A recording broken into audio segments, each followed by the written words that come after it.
tudo bem com vocês? Estou de volta aqui, professor Emerson, para quê? Trabalhar literatura, para nós viajarmos juntos em novas histórias, conhecer novos personagens, conhecer novos lugares e também podermos fazer uma viagem no tempo. Às vezes, com a literatura, nós podemos estar no presente, eu posso ir para o futuro, como eu posso muito bem viver situações do passado ou até mesmo viver uma história que não tem o tempo bem marcado. Então, para a gente começar a nossa história de hoje, para nós começarmos a pensar o que é que nós vamos ler, como nós vamos ler, eu tenho já umas perguntas para a gente conversar. Olha só, você possui alguma habilidade manual? Você sabe fazer alguma coisa manualmente? Seja o que for, você possui essa habilidade manual? Sei lá, às vezes tocar um instrumento. Pode ser ali uma habilidade manual. Você é uma pessoa que desenha bem, que gosta de desenhar. Você é uma pessoa que gosta de fazer algum tipo de artesanato, de construir alguma coisa. Então, tudo isso são habilidades manuais. Você possui alguma dessas habilidades manuais? E qual habilidade manual você gostaria de aprender? Pode ser que você já possua muitas habilidades, mas será que você ainda gostaria de aprender alguma coisa? De aprender a fazer alguma coisa manualmente? Nesses tempos que a gente vive, em que é tudo muito corrido, nós vivemos ali muito tempo, às vezes, conectados à internet, então, às vezes, é interessante que a gente se desligue um pouco e façamos ali uma atividade prazerosa, de preferência manualmente, para que a gente se concentre naquilo que nós estamos fazendo. Tem muitas atividades manuais que são muito bacanas de serem feitas. Eu, particularmente, admiro muito quem tem essas habilidades manuais. Gosto bastante desses trabalhos artesanais. E claro, se a gente está falando de coisas manuais, é porque nós estamos indo em direção a quê? Indo em direção à nossa história de hoje. Mas antes de nós chegarmos à nossa história, o que nós precisamos? Conhecer a nossa autora. Olha só, já tem uma dica. É uma autora. Então, nós vamos falar de uma história escrita por uma mulher. Mas quem será essa mulher? É a Marina Colasanti, nascida no ano de 1937. Possivelmente este nome, Marina Colasanti, é um nome que você conheça, ok? Pode ser um nome conhecido para você. Em algum momento pode ser que você já tenha tido acesso a algumas obras que ela escreveu, e ela tem inúmeras obras e obras importantíssimas para a literatura brasileira. Mas é interessante que a Marina, ela é naturalizada brasileira. Olha só, ela não é brasileira, ela é naturalizada. Nascida no continente africano. Colasanti é uma das principais escritoras vivas brasileira. Olha que bacana ser uma das principais escritoras que ainda estão vivas. É claro que o Brasil, aqui o nosso país, já ofereceu inúmeras escritoras importantes. Inúmeras. Muitas delas, infelizmente, já faleceram. E só nos deixaram ali de herança as suas obras. Mas a Marina, ela continua viva e continua escrevendo. Certo? Não só viva, como também está escrevendo. A autora, ela escreve contos, crônicas, narrativas infantis e muitos outros textos que nos fazem viajar pela literatura. Eu estou sempre falando para vocês com relação a essa viagem que a literatura oferece. Ela sempre oferece uma viagem para você. Quando você consegue perceber, quando você consegue viver aquele personagem, pensar naquele local em que a história está acontecendo, é claro que a gente faz uma viagem. E a Marina, a nossa escritora de hoje, ela é tão importante, tão conhecida, que uma outra pessoa muito importante também falou dela. E falou, olha só, nesse jornal que é da Biblioteca Pública do Paraná. Isso é o jornal Cândido da Biblioteca Pública do Paraná. Essa edição em que falaram da Marina, essa edição, ela é de dezembro de 2017. E trouxe na capa, olha só, Marina 80.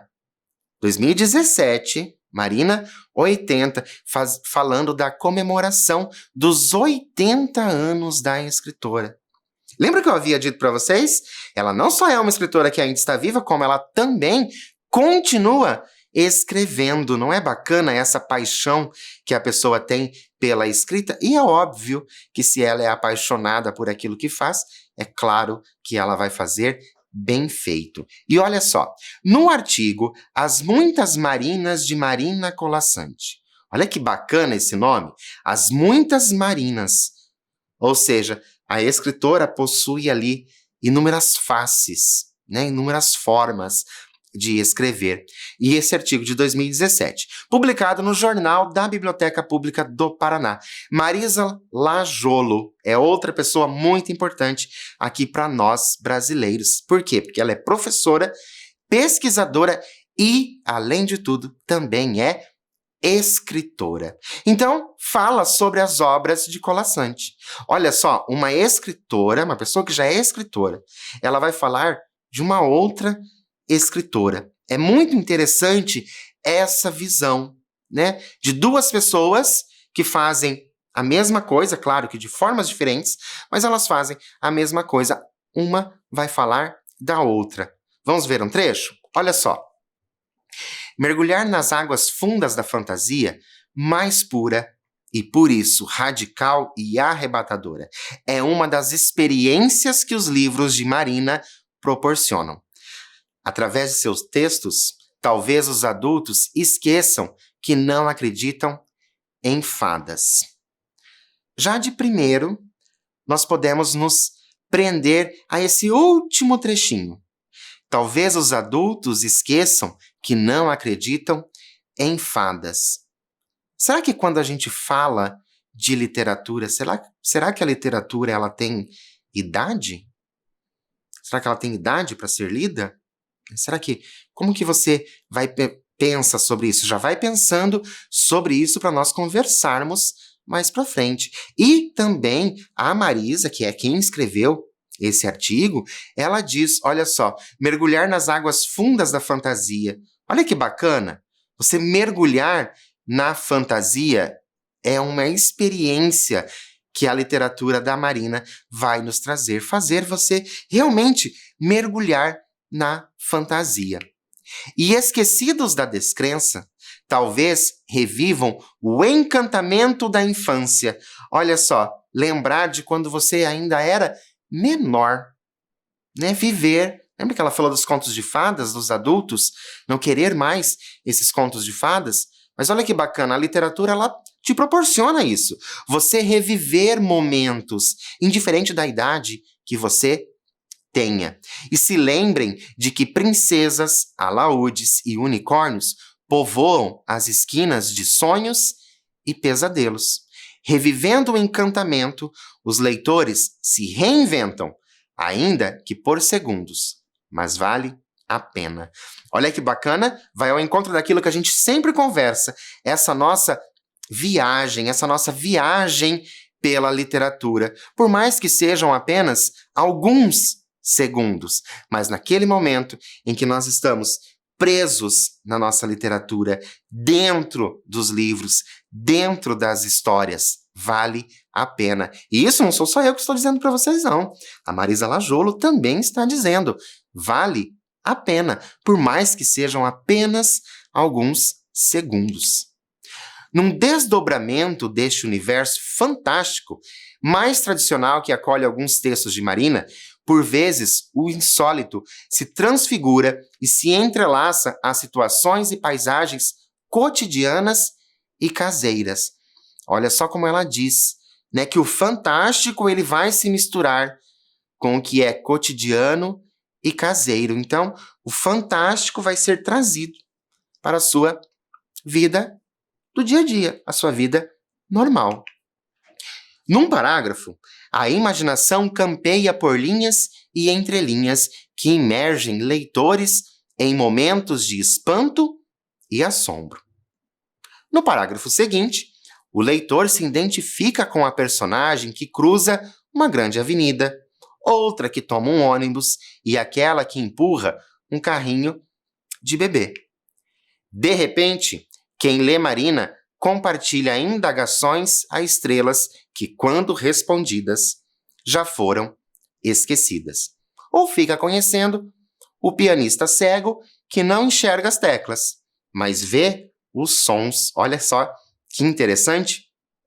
Ou encontra o carneiro que provoca a insônia do homem ao lado da folha que nasce no vaso pintado na parede.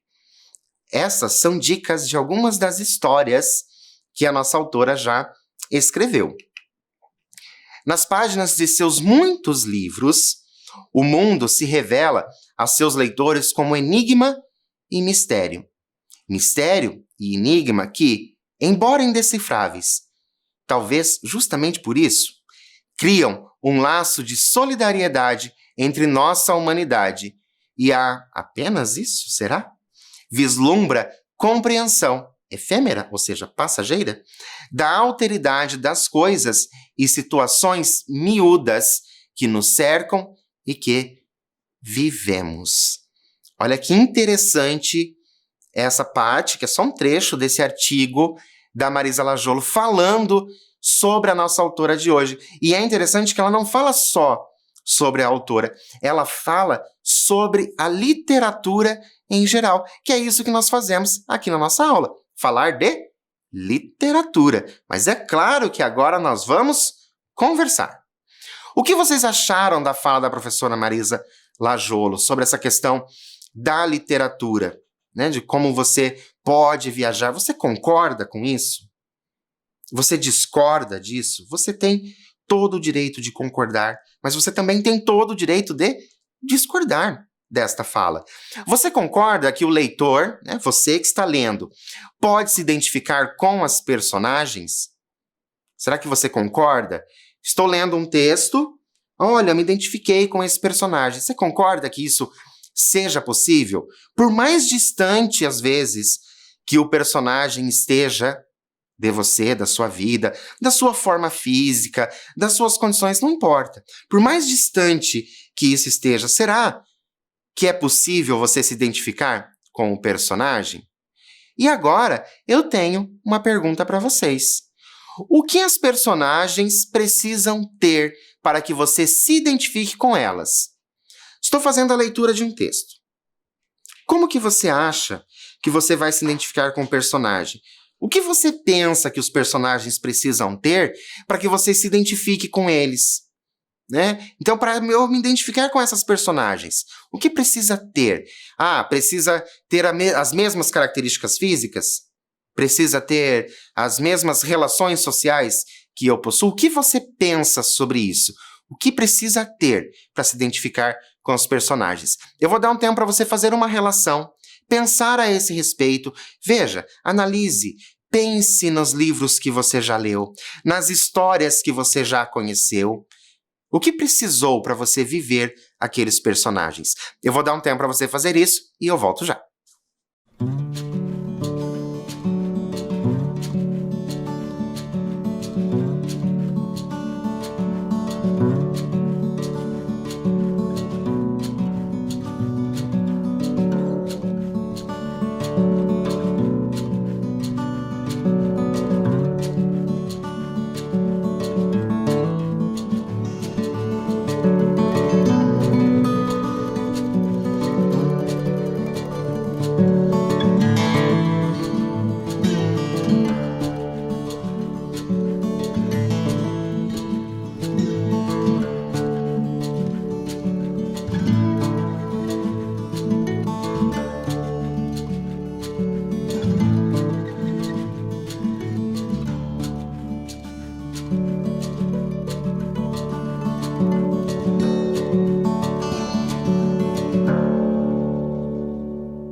Então, colocou aí o que o personagem precisa ter para você se identificar?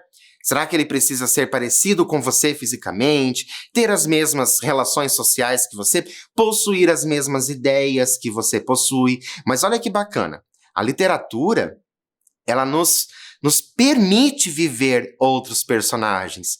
Às vezes eu estou aqui, estou fazendo a leitura de um texto, nossa, estou fazendo a leitura de um texto de super-herói.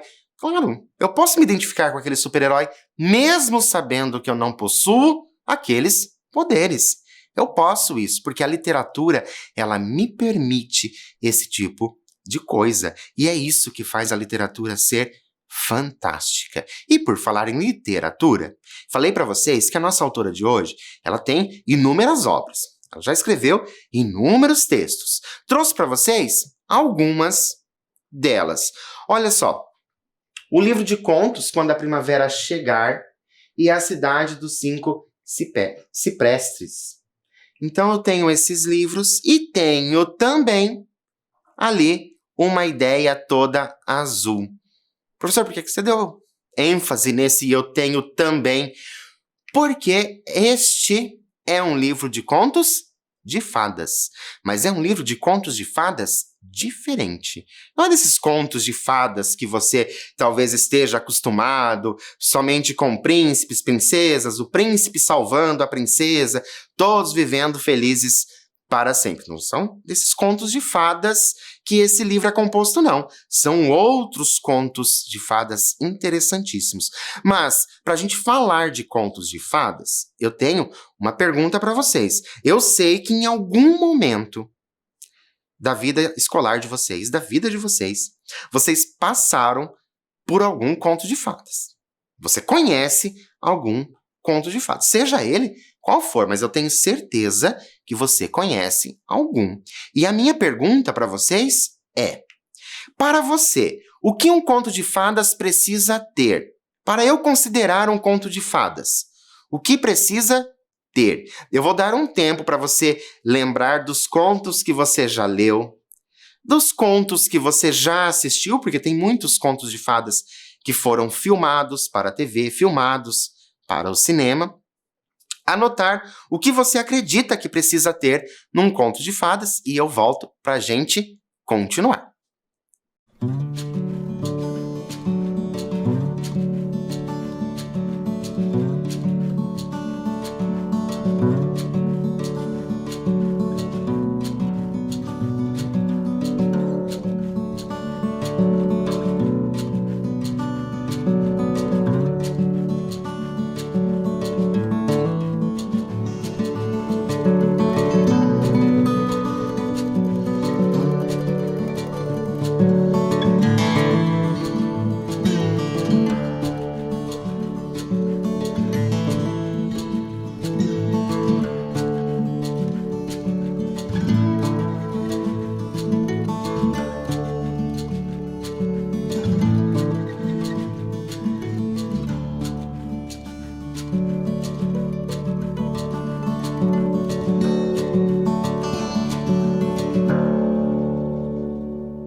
Então, pensou aí, fez algumas anotações do que os contos de fadas precisam ter? Será que precisa ter príncipes? Será que precisa ter princesas? Será que precisa ter magia? Será que precisa ter alguém sendo salvo? Como que você colocou aí? Porque os contos de fadas, eles podem conter de tudo um pouco.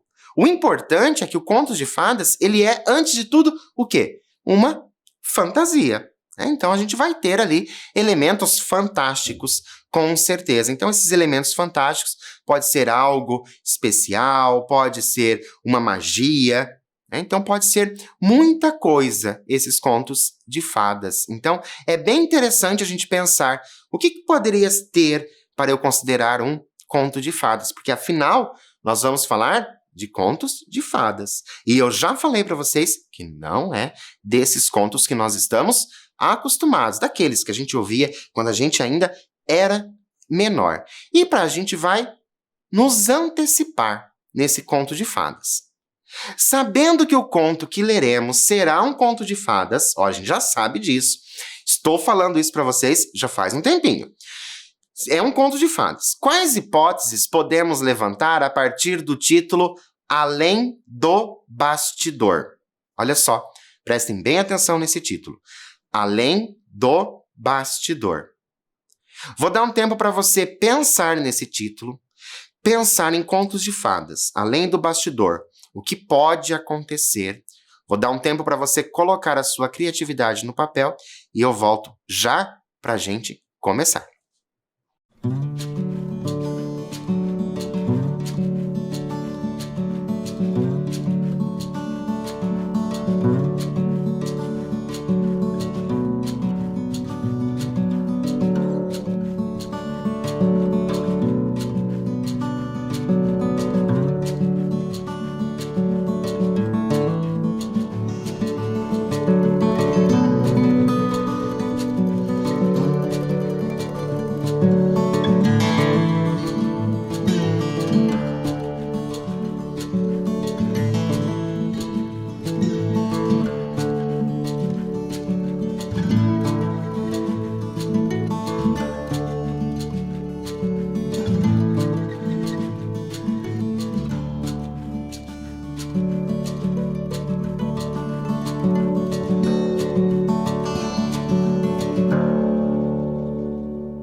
Então, colocou a sua criatividade no papel? No decorrer da leitura, você vai descobrir se as suas hipóteses estão corretas ou não. Mas eu sempre gosto de dizer a seguinte coisa. Se por um acaso nós estivermos fazendo a leitura e você perceber que aquilo que você marcou não tem nada a ver com a história, não tem problema. Isso é sinal de que você é bem criativo e que a partir de um título você conseguiu criar uma outra história. Mas esse, além do bastidor que nós vamos fazer a leitura, é da Marina Colasanti e nós vamos começar. Começou a bordar com linha verde. Não sabia o que bordar, mas tinha certeza do verde. Verde brilhante. Olha só que interessante. Nós vamos agora voltar ali no título. Além do bastidor. Começou a bordar. O bastidor que nós estamos falando não é o bastidor de bastidores, de você estar atrás de algum lugar. O bastidor é um apoio que você coloca o tecido para você bordar alguma coisa. Então, ela começou a bordar onde? Nesse bastidor, ok? Então, o bastidor é disso que nós estamos falando, esse apoio que é colocado para as pessoas bordarem. Mas ela começou a bordar o verde. Então, agora a gente já vai pensar ali nessa pessoa. Você é essa pessoa que está bordando. Você não sabe direito o que você vai bordar. Professor, mas eu não sei bordar. Não, tudo bem. Vamos pensar que você vai fazer um desenho. Você não sabe direito o que você vai fazer. Mas você se decide pelo verde. O que você ia bordar com o verde? O que você ia desenhar com o verde? Será que é a mesma coisa da nossa personagem? Olha o que a nossa personagem vai fazer. Capim. Foi isso que apareceu depois dos primeiros pontos. Um capim alto, com as pontas dobradas, como se olhasse para coisa alguma. Olha as flores, pensou ela, e escolheu uma meada vermelha. Assim, aos poucos, sem risco, um jardim foi aparecendo no bastidor. Obedecia às suas mãos, obedecia ao seu próprio jeito e surgia como se no orvalho da noite se fizesse a brotação. Lembram lá no início que eu perguntei para vocês sobre as habilidades manuais? Será que uma dessas habilidades que você possui, ou será que uma das habilidades que você gostaria de possuir está relacionada com bordar? Olha só essa nossa personagem. Ela vai bordando muito aos poucos e percebam a linguagem que a nossa autora utiliza. Ela utiliza uma linguagem poética para descrever um momento. Olha só, obedecia às suas mãos, obedecia ao seu próprio jeito e surgia como se no orvalho da noite. Olha como essa leitura, essas palavras tornam o texto ainda mais precioso. Mas vamos continuar a nossa história porque a gente quer saber, né, além do bastidor, o que vai acontecer além deste bastidor. Toda manhã, a menina corria para o bastidor, olhava, sorria e acrescentava mais um pássaro, uma abelha, um grilo escondido atrás de uma haste. O sol brilhava no bordado da menina. E era tão lindo o jardim que ela começou a gostar dele mais do que de qualquer outra coisa. Prestem bem atenção, essa parte é extremamente importante. O jardim que ela começou a gostar mais do que qualquer outra coisa. Então ela já está impressionada com aquilo que ela está fazendo, ela já possui ali uma relação com esse trabalho que ela está fazendo. Foi no dia da árvore. A árvore estava pronta. Parecia não faltar nada, mas a menina sabia que tinha chegado a hora de acrescentar os frutos. Bordou uma fruta roxa, brilhante, como ela nunca tinha visto. E outra, até a árvore ficar carregada, até a árvore ficar rica e sua boca se encher do desejo daquela fruta nunca provada. A menina não soube como aconteceu. Quando viu, já estava a cavalo do galho mais alto da árvore, catando as frutas e limpando o caldo que lhe escorria da boca. Olha que interessante, eu vou até voltar um pedacinho para vocês. Catando as frutas e limpando o caldo que lhe escorria da boca. Professor, mas ela não estava bordando? Como é que ela está fazendo isso? Isso é para nós pensarmos. Como é possível que a menina tenha conseguido subir na árvore? Lembram? Ela subiu na árvore para colher os frutos que ela havia bordado. E agora? Como é possível que a menina tenha conseguido fazer isso? Vou dar um tempo para você pensar, escrever aí no seu caderno, fazer as suas anotações e eu volto para nós continuarmos com esse conto.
Então, pensaram a esse respeito como é possível que essa menina que estava ali bordando, então ela está bordando ali no bastidor dela, ela vai bordando, mas como que ela conseguiu subir nesta árvore?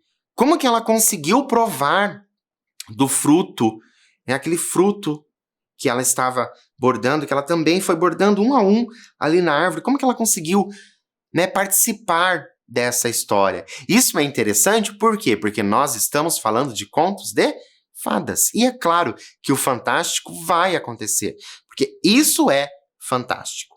Ela estar ali bordando e de repente ela estar naquele bordado. Então tudo isso é fantasia, certo? Faz parte dessa literatura fantástica, faz parte dos contos de fadas. Lembram? Nós falamos já lá no início, de uma das características, o que poderia ter nos contos de fadas. Vamos continuar a nossa história para ver se a gente descobre, afinal, o que está acontecendo. Na certa, tinha sido pela linha.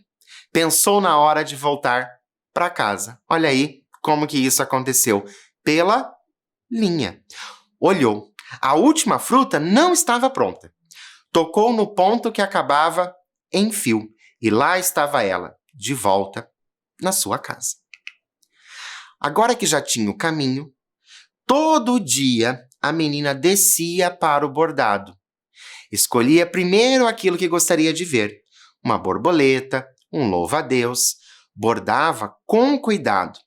Depois, descia pela linha para as costas do inseto e voava com ele e pousava nas flores e ria e brincava e deitava na grama.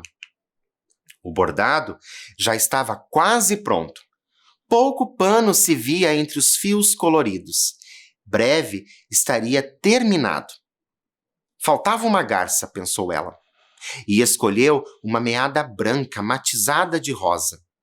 Teceu seus pontos com cuidado, sabendo, enquanto lançava a agulha, como seriam macias as penas e doce o bico.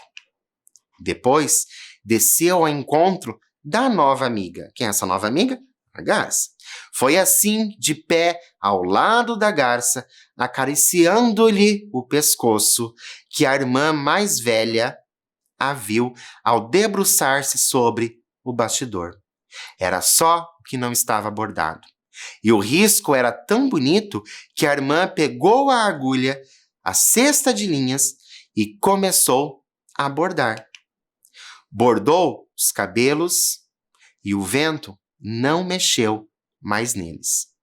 Bordou a saia e as pregas se fixaram. Bordou as mãos para sempre paradas no pescoço da garça. Quis bordar os pés, mas estavam escondidos na grama. Quis bordar o rosto, mas estava escondido pela sombra. Então, bordou a fita dos cabelos, arrematou o ponto e, com muito cuidado, cortou a linha. E assim termina esse nosso conto, Além do Bastidor. E agora a gente sabe por que chama Além do Bastidor, porque não era somente o bordado que ela estava fazendo, tinha muito mais. Mas a gente vai conversar ainda um pouco sobre isso. Vocês gostaram desse conto? Sim ou não? Se sim, por que vocês gostaram? Se não, por que vocês não gostaram? O que vocês acharam que faltou no conto para que você gostasse do conto, né? Essa foi a história que você imaginou? Lembra lá no início, quando a gente falou? Além do bastidor, quais hipóteses que você poderia levantar? Foi essa história que você imaginou? Foi isso que você havia pensado? Quando nós falamos que o bastidor era aquele objeto que você colocava o tecido para você fazer o bordado, será que você mudou um pouquinho? Quais sentimentos a narrativa despertou em você? Essa narrativa despertou algum sentimento em você? Quando nós estávamos fazendo a leitura, o que você sentiu quando você estava fazendo a leitura? Você sentiu alegria? Você sentiu tristeza? Você conseguiu se ver nessa menina? Você conseguiu se ver na irmã dessa menina? Será que você percebeu todo o nosso texto? O que foi acontecendo aos poucos no nosso texto? Porque o que nós tínhamos? Nós tínhamos uma menina que bordava, a menina estava bordando, e depois de tanto ela gostar daquele bordado, ela estava fazendo o quê? Vivendo aquilo que ela bordava. Ela estava vivendo tudo aquilo para ela se tornou palpável, se tornou real. Então ela bordava e participava, e tanto participou que ela ficou para sempre ali naquele bordado que a irmã cortou. Lembram? Bem no finalzinho, a irmã corta o fio e ali ela fica para sempre, né? Colocada naquela imagem que ela tanto gostava. Que lembram lá no texto, lá no início, a gente já havia conversado.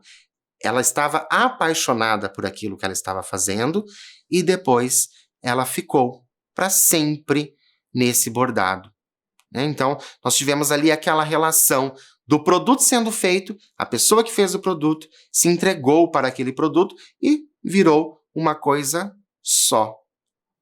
Mas eu trouxe para vocês uma curiosidade. Porque essa história da Marina Colasanti, ela vai fazer com que a gente pense em outra história. Em uma outra história muito, mas muito mais antiga. Olha só o que eu trouxe de curiosidade para vocês. Mas antes, eu tenho 2 perguntas. E eu vou pedir para que você anote essas respostas. Você já ouviu falar em mitos? Você conhece mitos? Né? Mitos, no geral. Você já ouviu falar sobre isso? Você conhece algum mito? Se você conhece, qual mito você conhece? Já ouviu o mito, talvez um mito indígena? Pode ser que você já tenha ouvido. Pode ser que você já tenha ouvido um mito grego. Pode ser que você tenha ouvido um mito egípcio. Então, existem mitos de todos os tipos. Então, peço para vocês anotarem bem rapidinho no caderno de vocês qual é esse mito que você conhece. Por que eu estou falando tudo isso dos mitos para você?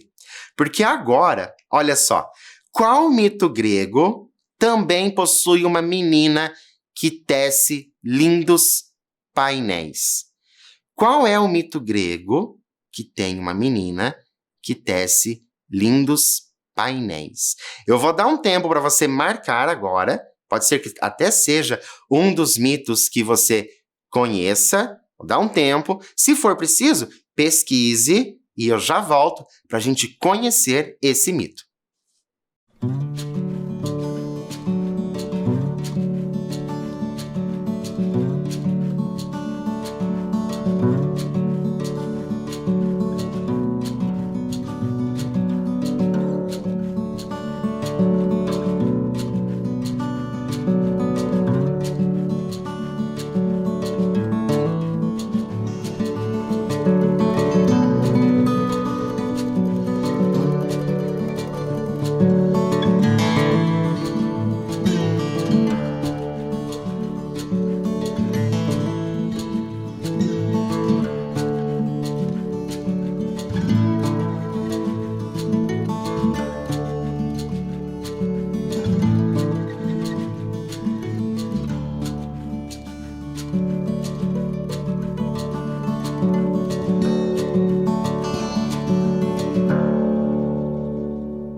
Então, conhece esse mito?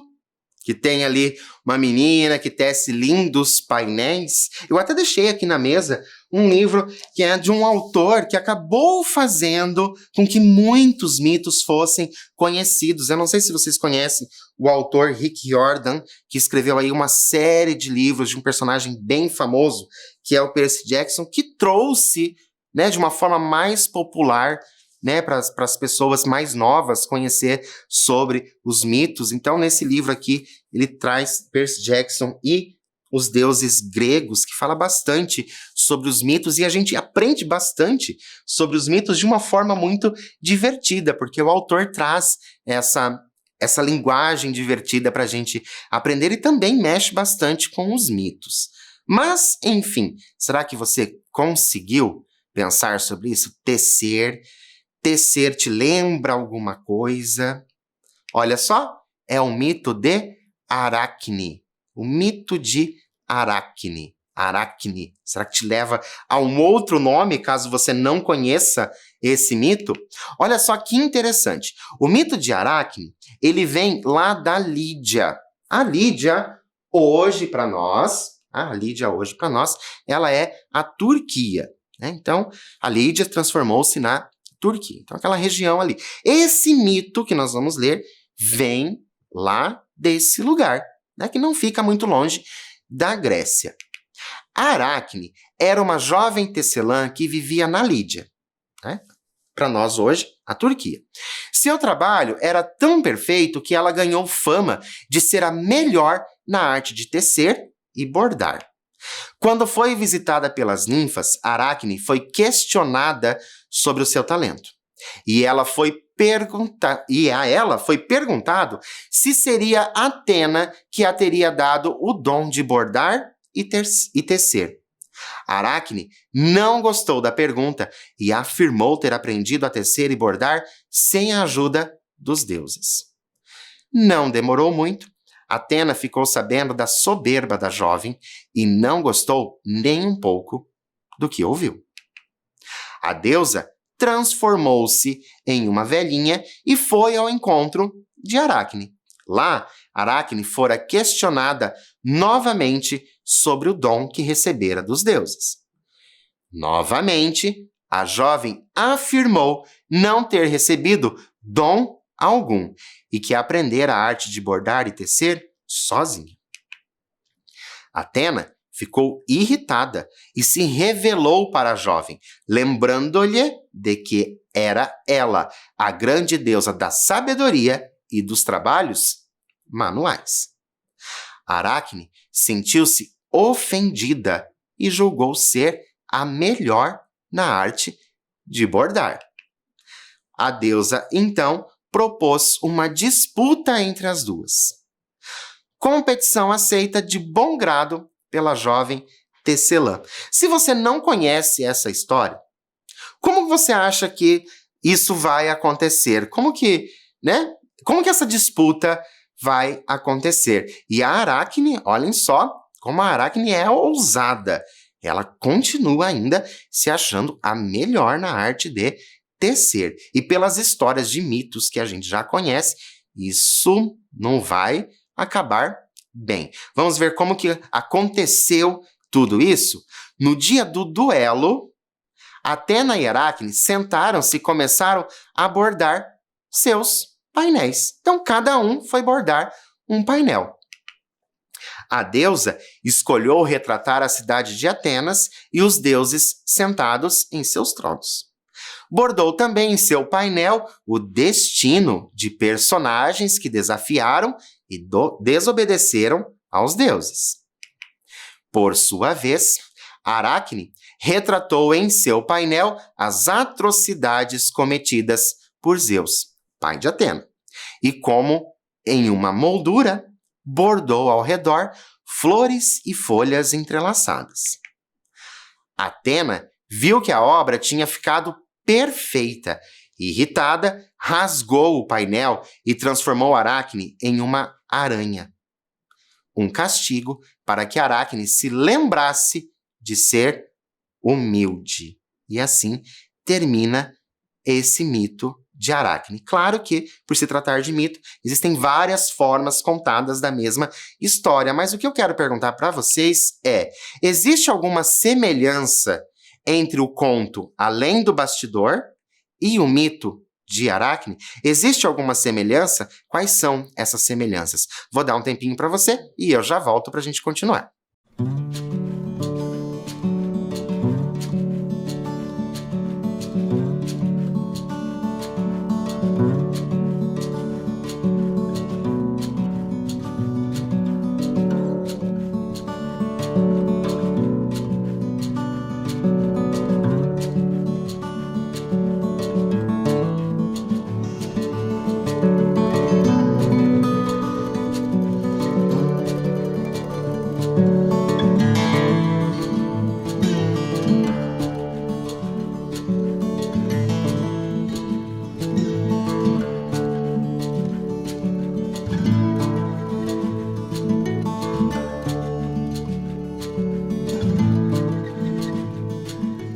Então, vocês conseguiram encontrar alguma semelhança? Pode ser que você não encontrou, pode ser que você encontrou alguma semelhança, mas o interessante é nós pensarmos assim, ó.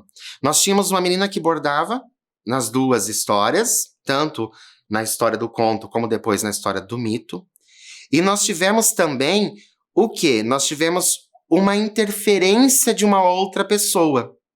Lembra lá na história do Além do Bastidor do conto, nós tivemos a irmã que interferiu na história, deixando a menina para sempre lá no bordado.